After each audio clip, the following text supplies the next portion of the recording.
there, good evening. Welcome back to I Care for Your Brain with Dr. Karen Sullivan, neuropsychologist at large.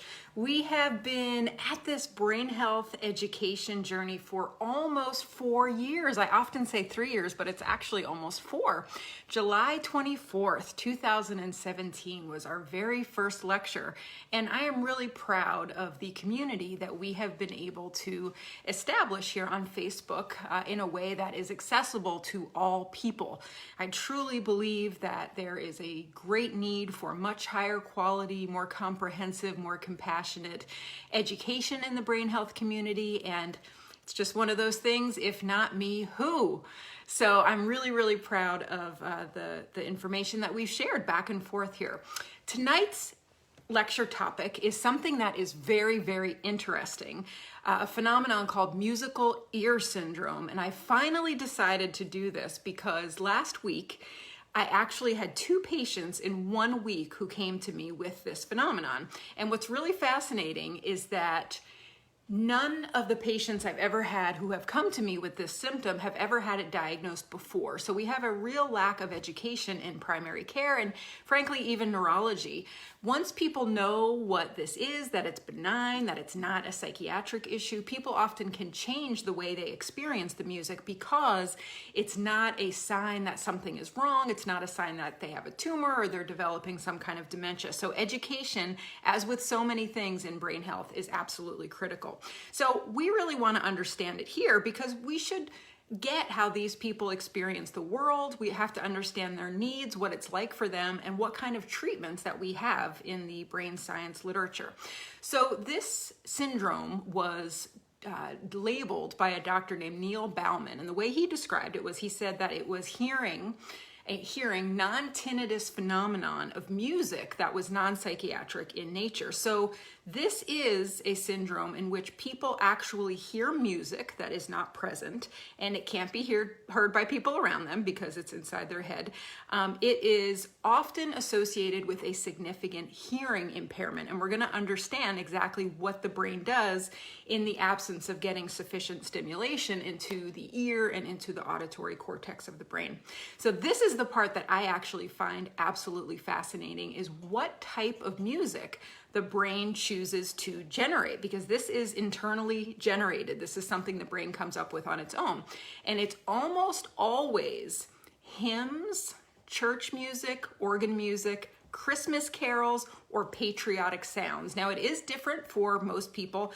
I have my own experience, probably have seen a couple dozen patients with this issue in the last 10 years that I've been practicing. And I would say the vast majority are hearing hymns, early church songs from when they were a kid, and also church organ. That seems to be, now I am practicing in the South of the United States, so that could be a part of it. But even though we so commonly associate auditory hallucinations with people who have psychiatric challenges, bipolar, depression, even dementia, post-traumatic stress disorder, musical ear syndrome is not a psychiatric phenomenon. We really don't know how many people experience it because not enough people go to the doctor about it. Not enough doctors know how to interpret what they're hearing. So we really have no idea how many people have this. There was one study, though, that considered about 5% of the population has auditory hallucinations in general. And if we slice that into people who are older than 65, who have a significant hearing impairment, that's where we typically find our musical ear people. So the estimates are that about 2.5% of the older adult population has this experience. However, we think it's actually a lot more than that. If we look at the Center for Hearing and Communication, it tells us that by the time you are 65, 33% of you are going to have the significant enough hearing loss to result in musical ear syndrome. And once you reach 75, 67% of people have significant enough hearing loss where there would be at risk. Now, here's the problem. In general, when we're talking about hearing loss, we have a real lag in getting ourselves to the proper professionals. It's about 7 years before the onset of a hearing loss to when someone gets to a consultation with an audiologist. So the question is, why is that? So when we poll people in research, they typically tell us, well, hearing loss in general, it's so gradual. I didn't notice. I didn't think it was that, important. It doesn't seem to be reducing my independence. And one of the big barriers is cost, right? So what are they going to do about it? They may prescribe me hearing aids, which are $5,000 to $6,000 to $7,000 to $10,000 that Medicare in the United States does not cover, which is totally ridiculous, just like insurance companies typically don't cover glasses. So there's a lot of reason people in general don't prioritize hearing issues. So once you start to hear music, a lot of people just weirdly either think it's like a neighbor, or they just don't really feel like there's an urgent need to go to the doctor. So when you poll older adults who actually have significant enough hearing loss, 10 to 30% of them will tell you that they have heard phantom musical sounds, okay? Women are more likely to get musical ear syndrome than men. It's really interesting how stigma for mental health also plays into this, because so many people hear auditory hallucination and immediately think of something like schizophrenia or bipolar disorder. Folks who have significant enough hearing loss to get a cochlear implant are at the highest risk. So they've got the hearing impairment, now they've got the cochlear implant, and about 30% of these people will wake up from the surgery and in the next few weeks start to hear music. They have done enough research to know that they can rule out some reasons why. It has nothing to do with any type of medication, any type of medical characteristic, the type of implant, the make of the implant, why they have hearing loss, or tinnitus. The only thing that seemed to matter in this one study was that the patients who heard music were significantly younger. They were 56 as opposed to 62, which isn't that big of a difference. There is some concern that high stress may play a role in the development of musical ear. If you poll people who have it, 1 in 5 tell us that they did have an episode of depression prior to starting to hear the music. So maybe there's a little bit of a relationship there. There's definitely a relationship between ringing in the ears, tinnitus or tinnitus, some people call it, and stress. I went to a lecture one time at the Boston VA hospital, and they taught us that the most effective treatment for tinnitus is stress management. So there's something about the nervous system goes into overdrive, or we start to get more irritable and we notice common sounds that otherwise we can kind of ignore. We also know, like I said before, that physicians are largely ignorant to this phenomenon. I've never seen a medical record come through where they say musical ear syndrome. When we start to think about treatment, the first question I hope you're asking yourself is, well, we got to know the cause first, right? That's kind of a philosophical approach of neuropsychologists, is let's figure out the cause and then we can more specifically personalize treatment. So the key is what is causing the musical ear, and for most people it is hearing loss. So what we want to make sure we're doing is supporting people in getting their every 2 to 3 years auditory evaluations, and then supporting people in optimizing their hearing. In a little bit we're going to go through treatment options, but before that, my most curious question is, why does this happen to some people who have hearing loss? It is known as something called a filling in phenomenon. Now, the only other thing that you might have heard that relates to a filling in phenomenon is our blind spot in our eyes. So some of you might know we actually have a blind spot in our eyes, both eyes about the size of a pinhead, where the optic nerves actually travel through the physical eye to the cortex in the brain, the occipital lobe, that helps us with vision, helps us to understand what we're seeing. We don't see a hole though, do we? We don't see a black spot. Our brain actually fills in that spot perceptually with the things that are in its immediate surround to give us the illusion of a flawless field. Now, this is probably adaptive, so we aren't walking around disoriented because, we feel like we have a hole, but also we know that so many cells in the central nervous system have a function, and if they can't fulfill their function, they are not happy, they don't have the job to do, and they self-destruct. So in the context of sensory loss, so hearing loss, visual loss, phantom limb pain is another perfect example. So if somebody undergoes an amputation, the brain is not used to not firing that sensation, the coordination, the muscle tone, all the different things that happen from that limb. So it creates it, and this is how we have the experience of phantom pain. So we think that musical ear actually falls into the same category. So what happens is that the auditory cells become hypersensitive because they are not picking up enough sound in the environment. They're basically deprived. So they create phenomenon, they create sounds in order to give the cells a job. And this is absolutely amazing. But my question still comes back to this idea of why does it so often pick church music or hymns or organs?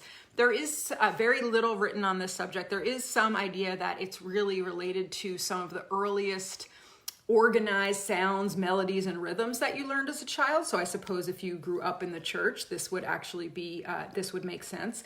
Christmas carols, maybe something like that. So it's kind of a default. Your brain goes to the default network to find some kind of content to conjure in order to get those hearing cells in the brain stimulated. I think that's really interesting. We see a very similar phenomenon with vision called Charles Bonnet syndrome, and this is when people who are losing their vision develop complex visual hallucinations. And again, it's like the brain is making it up because it wants to work. It wants to do what it's supposed to do.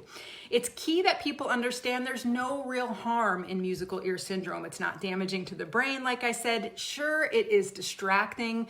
I'm sure it can interfere with concentration. It can be disruptive. It can hurt your quality of life. It is not a closely related phenomenon called an earworm, which some of you may have heard. Dr. Oliver Sacks, my hero, has coined that term. And that's more like when you wake up in the morning and you can't get a song out of your head, like all day long, you are just singing that melody over and over again. That's not what this is. You are consciously creating a song when you want to hear it in your mind. It really sounds like there's a transistor radio right next to your head and you're hearing it. So what we want people to know is that increasing auditory stimulation is your best bet at getting rid of this. So updating any hearing eval you've had in the past, going to a new doctor, updating your hearing aids. If you have hearing aids, A, you have to wear them, but two, many times if you haven't been in a year or two, there have already been advances. There's now apps and technology that can go along with the hearing aids. There's a lot of different things that audiologists can offer you, even if you haven't been just in like 6 to 9 months. It's pretty amazing. Some people have found that masking the music that plays in their head with things like white noise, nature sounds, the radio can be helpful. I think that education is key. We know that once people realize this condition is benign, that they typically stop being upset by it. Cognitive behavioral therapy can help, which is how do you think about the music? So I have had patients that say, when I have it, instead of being afraid, it means I'm going crazy. I just actually sit back and I enjoy it. It reminds me of being in church. It makes me feel comforted. And it reminds me that I love music and I feel grateful that it will never leave me. Now that's a pretty extreme adaptive coping, but that is the way it goes. So reassuring the person it's not a psychiatric issue. Deep breathing, meditation, mindfulness, massage, all those important things. If you are someone that experiences musical ear syndrome, please educate your doctor. Help them understand what it is, because if they see older folks, they are getting people in their clinics who have these symptoms. They don't know what it is.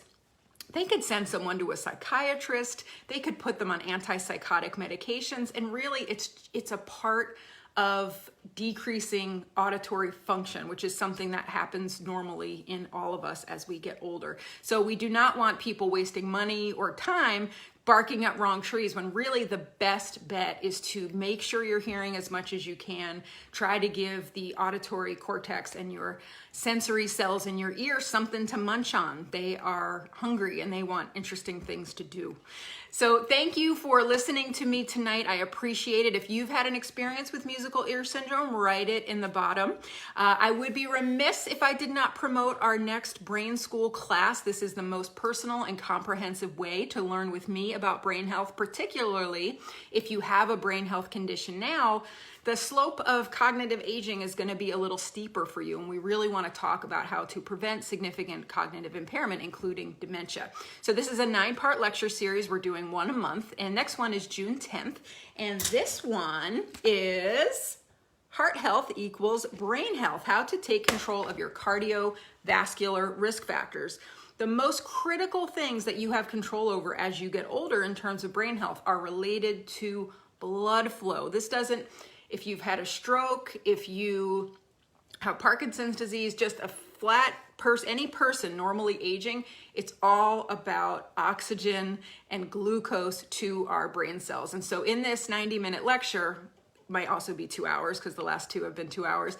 It's all things related to blood flow, strokes, hypertension, high cholesterol, type 2 diabetes, sleep apnea, anything that interferes with the optimal and consistent blood flow getting to your brain. That is our priority. It's really fun. At the end, people ask me questions and we stay on until everybody's question is answered. So we've been having a really fun time. If you go to our website at icfyb.com/school, you can sign up for less than the cheapest copay you're going to pay to go see your doctor. You got 2 hours of in-depth comprehensive brain health education.